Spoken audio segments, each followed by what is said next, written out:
So, good morning guys at welcome back po sa ating YouTube channel. Ngayon naman sa video natin ay share ko naman sa inyo yung ating mga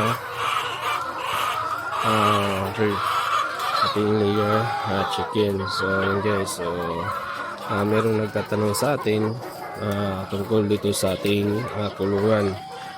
So, yung katanungan niya guys ay kung ano ba yung size na ginamit natin dito sa ating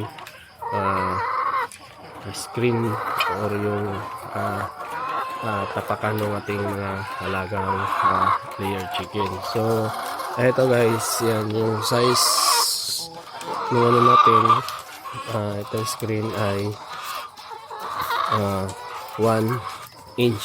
So ito yung size ng ano natin. So yan kita nyo guys, yan. So 1 inch yung ano niya, yung butas niya.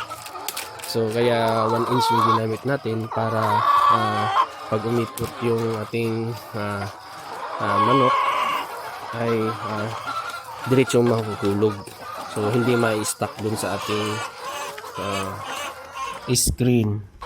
Kasi pag once na na-stuck yung ipot ng manok ay madudumihan yung mga itlog. So kagaya nito guys, yan So ayan, malinis yung itlog natin dahil walang mga naka-stack na ipot sa kanilang screen.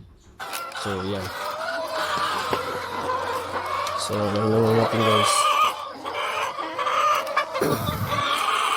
So yun.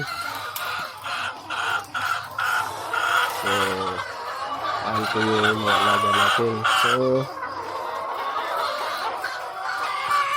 at yun guys, so ganun.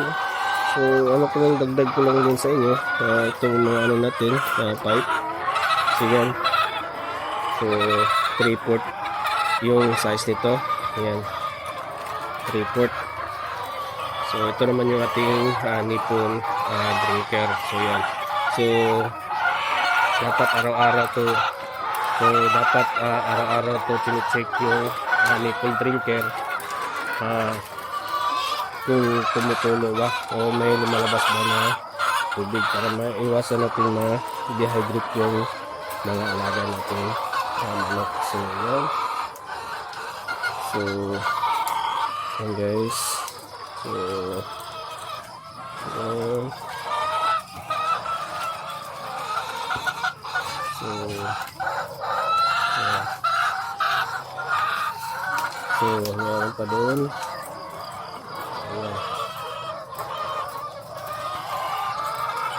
So yung mga alaga nating layer chicken ay nasa ano na lang to guys, nasa 181 piraso na manok.